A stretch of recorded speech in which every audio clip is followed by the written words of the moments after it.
this is Steve from Stats. Check out my Blue Hens hat. Go Hens.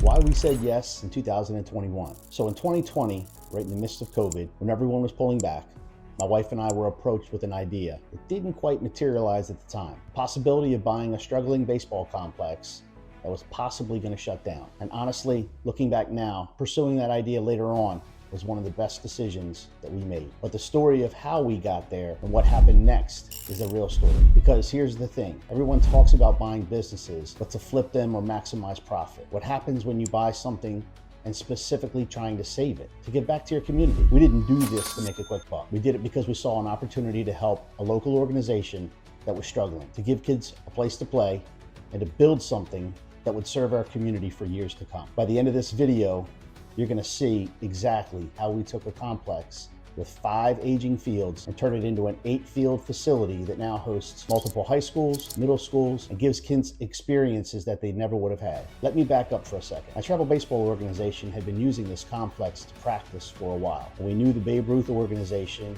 that owned it, and they were having some serious financial struggles. In 2020, they approached us, my wife and I, and asked if we'd consider purchasing the complex to help keep their program alive. We had the conversation, but it just didn't materialize then. The timing wasn't right. COVID was hitting everyone hard. Uncertainty was everywhere, and it felt nearly impossible to make such a huge investment like that at the time. Then in 2021, we revisited the conversation. This time, everything aligned. We found a way to structure it so that Babe Ruth would be able to continue to play for free, the organization could survive, and our teams could continue to practice there. And we could finally build out a place capable of hosting tournaments. And that's something people don't always understand. Most folks buy facilities for profit first. We bought this one to solve a community problem. We believed if we put the community first, the business would follow. And honestly, that's been true from day one. When we purchased the complex, it had 5 fields. We immediately built 2 new fields. Not one day in the future, not once cash flow improved, but immediately. Since then, we've built a 3rd field. We've added lights to 2 fields. And as I'm recording this right now, we literally have someone at the complex re-lasering some of the old fields and revamping them. We're constantly reinvesting instead of pulling money out. We're having conversations about some even more exciting things for Stats tournaments. Why?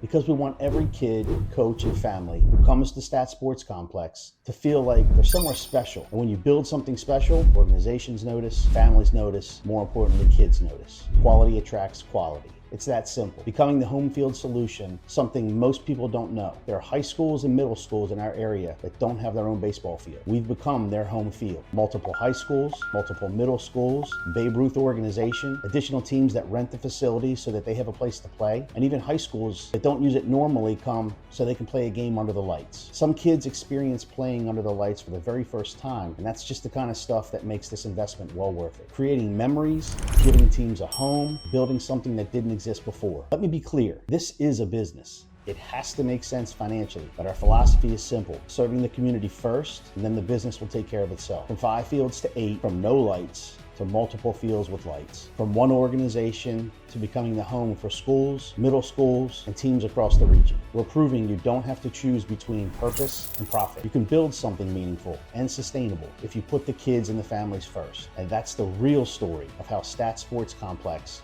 and Stats tournaments came to be. It wasn't about chasing money, it was about giving back, about building something that will impact the community for decades. And in the next video, I'll break down why we run 12 tournaments when our competitors run 39 or more, and why focusing on quality over quantity not only creates better experiences for families, but actually builds a stronger business.